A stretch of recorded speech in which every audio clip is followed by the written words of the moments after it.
right, everybody, welcome to Inside Sports. In case you can't see the coffee mug or the step and repeat in the background, this is Inside Sports. We are changing the world one sport at a time. I'm Charles E. Smith Jr., and normally I'm alongside my co-host, Robin Kirk. I'll go ahead and put her up here for you just to give.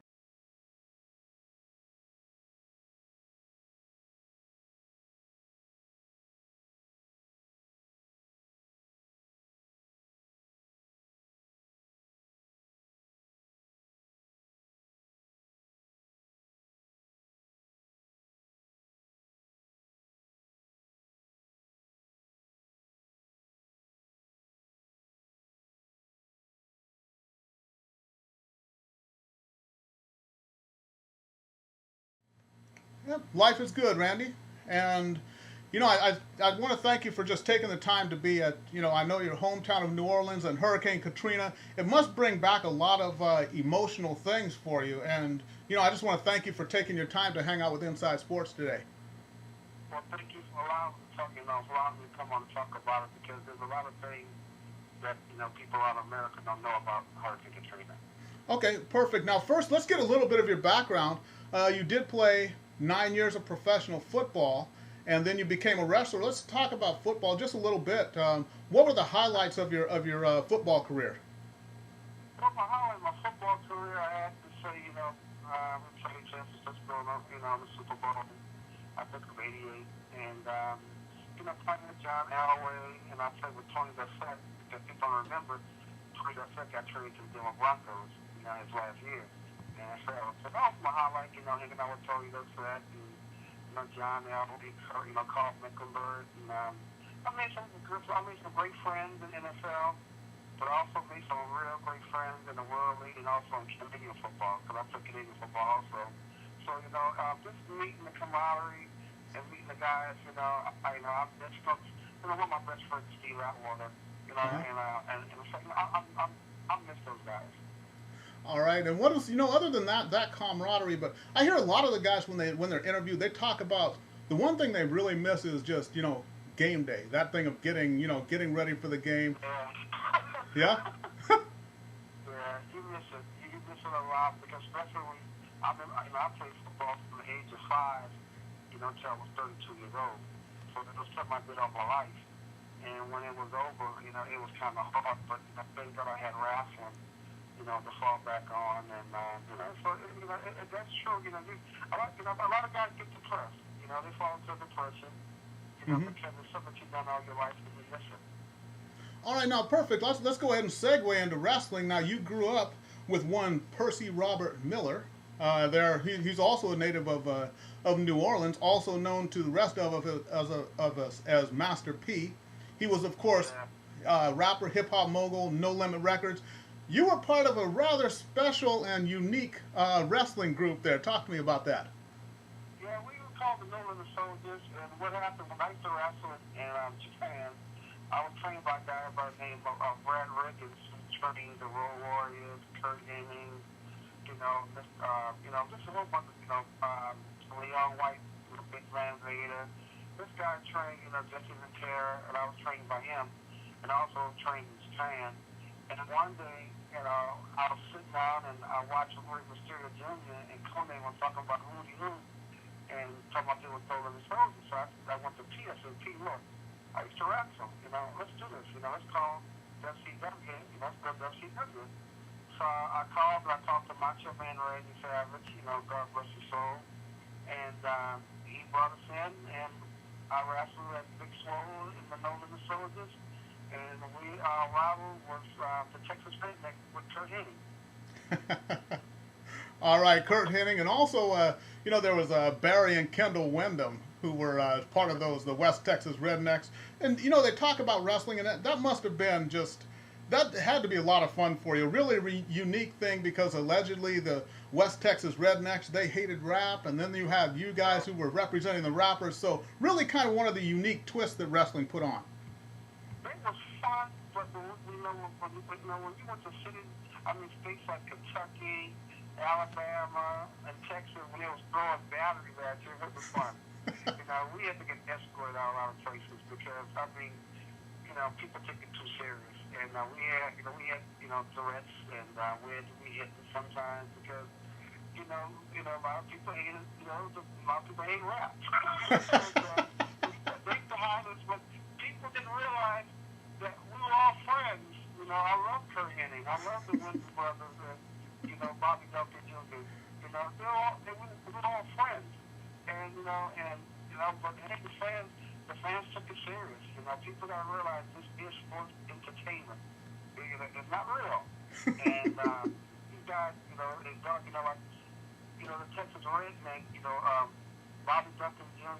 He committed suicide. He passed away, and Kurt Hennig passed away, from drug overdose.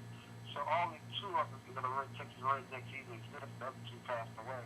Mm-hmm. And they were real good close friends. But people don't realize Bobby Duncan Jr. was All-American at the University of Texas.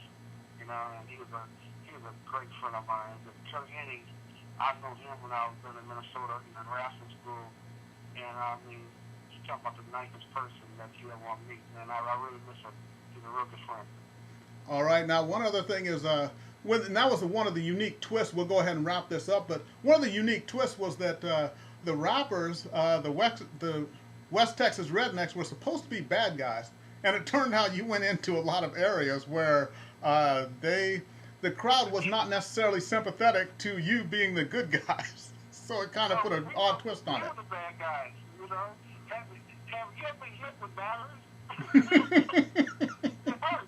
I mean, especially on big old batteries. I mean, I think we were in Louisville, Kentucky, and we had people throwing socks with pool balls in it at us. And we were supposed to be the good guys. They were supposed to be the heroes. So hey, you haven't experienced anything till you've been hit in the head with a battery. I'll take your word for that. I think Dale Carter got hit with a battery when he was playing against the Raiders, but then again, that's kind of to be expected from their crowds. And leave the Raiders alone. The Raiders are cool. Leave them alone. Hey, I love fans like that, but they just take it a little bit too far.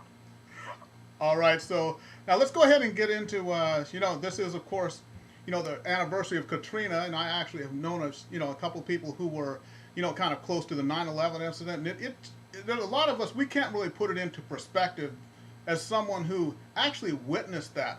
So, just go ahead and bring us up to speed there on Katrina hits in 2005, and, what's going through your mind, and you actually had to see the aftermath of that as well. Yeah, I stayed for Katrina. My family is actually I live on the west end of New Orleans, but my family is originally from downtown New Orleans, which is called the Selma Project. Uh-huh. And it is it had to be the worst thing I've seen in my life, because I want to start off by saying I was really slapped in the face, when you watch TV and the nation's calling you and your people refugees. Yeah. I think that hurt us so much that here we are taxpayers. And, people refer to us as refugees. And for your fans that are listening, a refugee is someone who wants with no land. How can you talk to a refugee? And I rode down the street in New Orleans, and I seen bodies laying in the streets for 7 weeks. People who I probably shook their hand, I walked past, I talked to.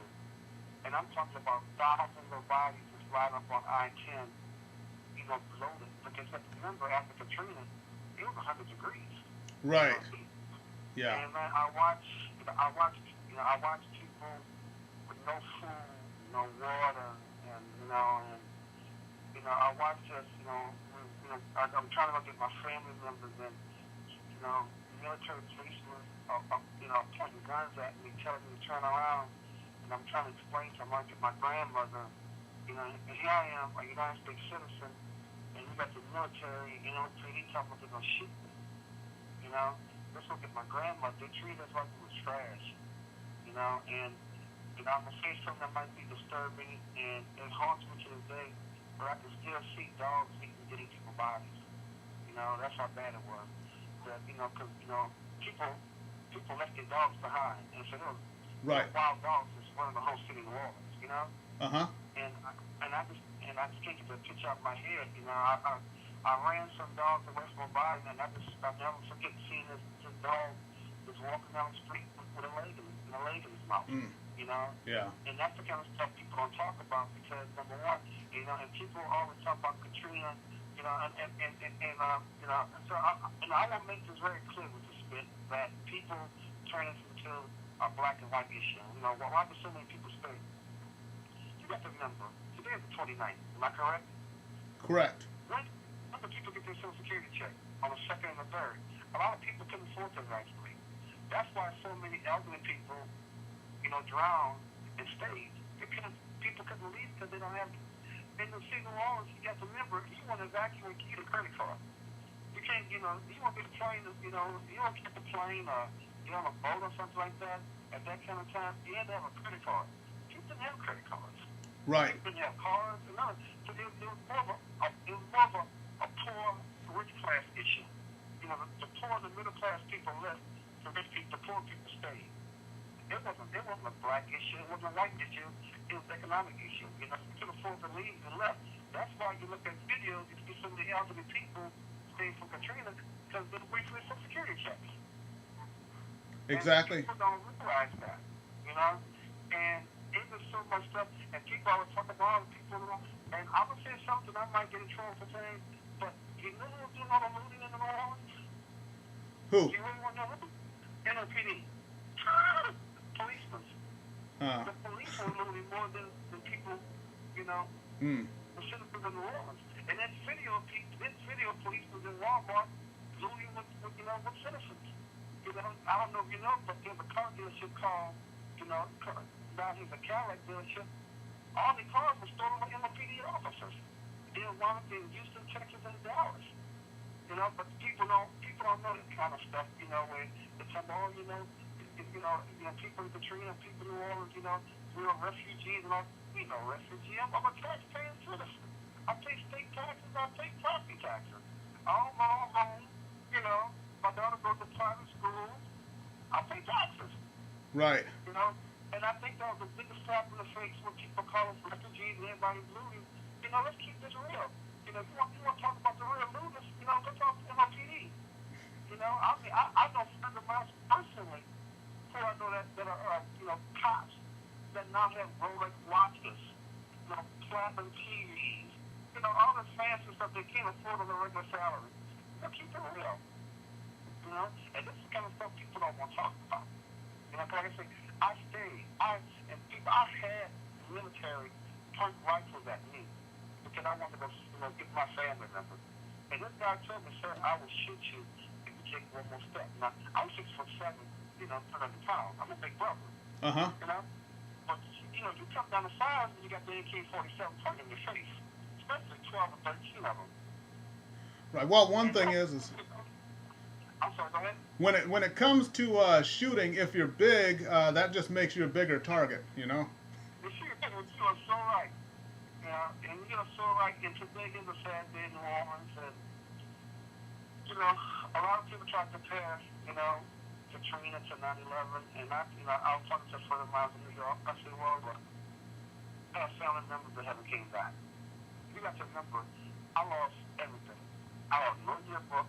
I have no family clothes. I have none of my, you know, my grandmother had stuff from the 1800s where her parents transferred slaves, the pictures, the family Bible, the furniture. We don't have that no more. I don't have that. My family has lost every inch of history that we ever owned. Right. Because it was washed away. And it was real. You know, people don't talk about the family Bible. You know what I mean about that, right? Every African American home has a family Bible goes back to the early 1800s, 1900s, and passed on from family to family to family. Exactly. Right or wrong? I don't have that no more. Yeah. I don't have pictures of my grandmother's mother, you know, the quilt that my grandmother been passing on from generation to generation, or the chest that sits from my grandmother's bed for almost 80, 90 years that her mother gave to her. We don't have that no more. You You know, I don't have no more history. I don't have pictures of my prime. I don't have pictures of me playing football. I don't have that stuff. It's all somebody's junk pile. Right. Well, I think one thing when you talk about, and I understand when you talk about the disrespect of being referred to as refugees, and do you think though, and not to minimize it, but maybe it was a situation where something like that really had never happened on American soil, a disaster of that magnitude, and maybe they were a little bit lost for words as to what to even call, a whole group of displaced Americans, which never happens. Whenever you see something like that in a third world country, or something, they say refugees, but you think maybe it was they weren't prepared for it. That's a name for it. It's called citizens. Yeah, there you go. Okay, they shouldn't have gotten creative. Yeah, it's called citizens. You know how humiliating that was to people in New Orleans to be called refugees? Yeah. Come on. No, I understand. Humiliating. And I'm gonna tell you something.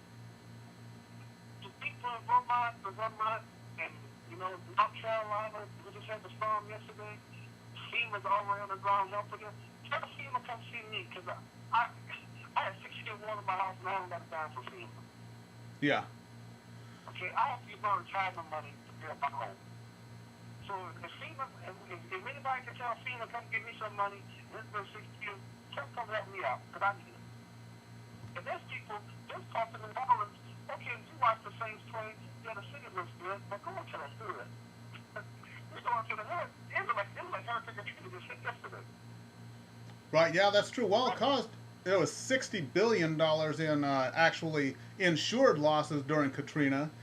From what I understand, Irene, a little smaller, it's at $7 billion, so nowhere near the magnitude. But yeah, it's hard to assess the damage. And really, like I said, and the reason why I wanted to talk to you was that it's hard for the rest of us to put into, really get a perspective on what it was like to have been there, to have seen the things that you did, and really to have lost everything like that. Truly, just a lot of those irreplaceable things too. Not to mention the aftermath, which a lot of that leaves scars. Like if you look at soldiers who have been in wars and had to deal with the whole thing of seeing bodies that were decomposing, just the stench in the air, all the things like that, and it scars them for a long time, maybe for life sometimes. But you got to remember, Hurricane Katrina didn't kill people. The United States government killed people. The levee fell. Right, that's true. Okay? Right. So we can see the like I've been going to ceremonies all day since 6 o'clock this morning. It's the same thing. Hurricane Katrina didn't kill anybody. The United States government killed us. The levee fell. And then I talked to a friend of mine, and him and his wife were in the attic for 7 days. Okay? 7 days they sat in the hot attic. Where do you think the rats and the snakes went to? Sure. Oh yeah, I know. In the attic. Well, here's a guy that's telling me every night they had rats biting them and snakes crawling on them. Yeah. Because guess what? The snakes go up in the attic too. Snakes and rats go into the attic. So not only did you have the heat, you had no AC, no food, no water, you had snakes, you had rats, and don't forget, my house, I have alligators. Okay? We have alligators behind my house. Yeah. Well, you know what? One thing was, now they talked about that as far as the levees, and this may be, getting a little bit into some political ground, but from what I understand, haven't they had actually, the Fed had funded that project years ago, but it had never been done. That's what I heard about that. Is that the funds had been allocated back in the 70s to shore up those levees. I'm 45 years old. Uh-huh. Before Katrina, there's Hurricane Betsy. They hit in the 1960s. The same thing happened with Hurricane Betsy. Everybody knows that if they had Category 2, 3 storm was coming this way, it was going to happen. But guess what? Hurricane Katrina didn't even hit New Orleans directly. Right. It hit Mississippi. True. So this was mad, they would have to hit them directly. Yeah. Hurricane Katrina didn't hit them directly. Everybody thinks Hurricane Katrina, came over New Orleans. Hurricane Katrina came over Mississippi Gulfport area. we got the east side wind in a surge. Can you imagine what happened to Hurricane Katrina? Would have went over directly? Come on. Yeah. We were saved. Now, go to Mississippi, you talk about mansions and, that's been up for 200 years. It is what it is, and people, I've heard people say, oh, they should rebuild New Orleans. New Orleans is a central city, they got Bourbon Street. But for those who say that comment, you got to remember, New Orleans is one of the oldest cities in the United States of America. People forget about the Louisiana Purchase. In early 1800s, Louisiana went from the Gulf of Mexico to Canada. Uh-huh. We older than any other city. We one of the oldest cities in the United States of America. So why don't you say don't rebuild New Orleans? Come on. No, well, that's it, right. And you hear, well, a lot of comments are made, honestly, they're made from people out of pure ignorance. There's no other way to put it, really. And they say those things, it's out of ignorance, and they wind up really doing, really hurting the people who were involved and really know about the situation. Have you been to New Orleans? I have been to New Orleans. I was in New Orleans in 1999. New Orleans was 45. New Orleans at one time was 78% Afro-American. Uh-huh. Now New Orleans is 43% Hispanic. Yeah. Well. No, it's Hispanic. New Orleans, where my grandmother lived there for 85 years, if I go to a neighborhood, there used to be Afro-Americans. I used to play football on the street, and baseball as a little kid, and my father played in the same streets. There's no Hispanics. Yeah. But right now, New Orleans, there's Spanish radio stations, there's Spanish TV stations. Spanish restaurants. I'm not fucking Spanish people. Don't get me wrong. No, I understand. I understand. But you got to remember what in the hood where I'm from, it was the hood. Right. Once we ran together, that don't exist no more. And so New Orleans has really changed. And I tell people when they come down here, you got to remember, I talked to you, I have 35 relatives that still haven't made it back to New Orleans since Katrina. And they ain't coming back. They're not coming back. Yeah. Well, because they found better. Well, let me ask you now, what did you do as far as being involved in the, in the aftermath of Katrina once the, bodies are cleaned up, things like that, and as far as rebuilding the city? I started a program in Morel, Louisiana, which is a suburb of New Orleans, called All That for Kids. I hooked up with the 700 Club and Operation Blessing, and we started a youth camp where the kids can come there and play sports, and we had books and computers. And I'll never forget the first day it rained. And this is a year after Katrina, and people was coming back. It rained one day, and all the kids started crying. This is we're gonna drown, we're gonna drown. It's raining outside. You know what kind of effect that has on kids? Right. When it rains, they start to cry because they think they're gonna drown. Yep. And so we did all the youth camps, and we raised some money. We tried to get. I talked to the city of New Orleans. They want me to go in different cities to try to get people to come back. Come back to what? New Orleans is not New Orleans no more. We still high in crime. We still don't have a hospital. New Orleans don't have a metropolitan hospital to this day. Right. Now, what about, and as far as those of us who do not live there, like I'm in Southern California, so we just kind of hear what filters to us and what the national media wants to say, but, how far did that go when the Saints win the Super Bowl in 2010, and they talk about New Orleans being quote-unquote back or all the way back? What impact did that really, truly have? This is enough to go 5-6 blocks around the Superdome. Right. It didn't mean it look good. Seriously. It made it look good. Once 5-6 blocks from you in the Superdome, it's still the same. And I'm thinking, I am a Who Dat fan. I am so happy that the Saints won the Super Bowl. The city needed it, and it needed it at that time. The Saints did a wonderful job. The Who Dat, they're going crazy, and they can't wait for the football team. But I'm one of them people. I just think they should have used the money in more places than to finish. That's just me.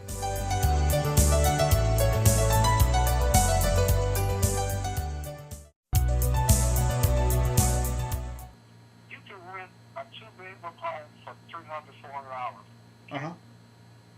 You know what it costs to rent a four-bedroom home now in New Orleans? Talk to me. 1800. Wow. 18. We have a thing called the working poor, the working homeless. Mm-hmm. When Katrina hit, you can afford to live here. After Katrina, you can't afford to live in New Orleans. So you have people that are paying $300, $400 a month, to live here, that can't afford to come back here. Because I had rental property, and I sold my rental property. Okay, and I used to charge $400, $500 a month. That same unit now is $1,800 to $2,700 a month. Yeah. Well, that's supply and demand, as they say. So people, it's more than just Katrina. You feel what I'm saying? Right. And do you have people like Donald Trump and them coming down here trying to buy a Ballerina?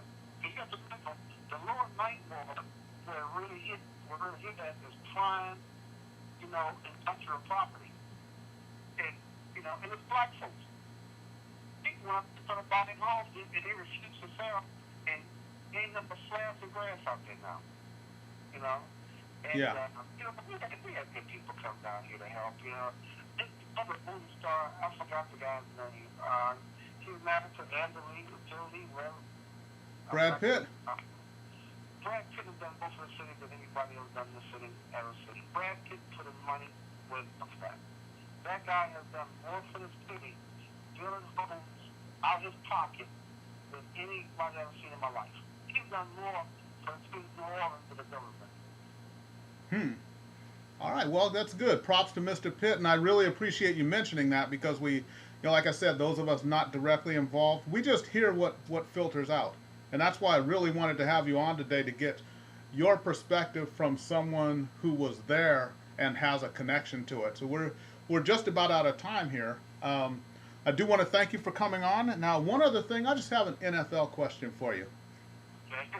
All right. And here's from a fan's perspective. We talk about, or they always hear about, the preseason games. When I was a kid, there were 6 preseason games, and they shortened it to 4. And what is really the value and how much we don't really see the starters play until maybe, the last preseason game. Is that really what goes into building the team chemistry, or is it about the workouts they go into, outside of those games? Me personally, I think they should eliminate preseason games. All right. So many people get injured. Okay, you got guys who shouldn't be on the field getting injured, and matter of fact, I just had this conversation with a friend of mine. If I'm going to a preseason game, I won't pay preseason prices. If I'm going to see the first team to play, 2 snaps, they'll charge me a ticket for 2 snaps. Well, that's, and this really was brought to the forefront. I watched the Steelers playing the Falcons this past weekend, and of course, Byron Leftwich out with a broken arm now, out probably for the season in a preseason game. So I know what you're talking about. They shouldn't have it. But you got to remember, too, NFL fans are not for long. That's like right now, the NFL trying to sue the city of New Orleans, saying that they own the word who that. When I was a little bitty boy, there's a black historical school they called St. Augustine High School, and we used to go watch St. Augustine play, and this was in the 70s, and they used to go who that talking about beating them nights, who that. Yeah. Now the NFL talking about they own the phrase who that. Yeah, that's another. We're out of time. I'm going to really have to have you on one day. I really enjoyed this visit here, Mr. Thornton. Thank you very much, and I appreciate it. All right, fantastic. So that's it, everybody, for this special edition of Inside Sports. I'm Charles E. Smith, Jr. Our special guest was Randy Thornton, NFL player and also resident of New Orleans. We were talking about Katrina. We'll be back, of course, every single week right here on Ustream.tv. You can catch us on Blip.tv, YouTube, and also, for those who don't have the computer, we're also on iTunes. So remember, Inside Sports, we are changing the world one sport at a time, and we'll see everybody next time.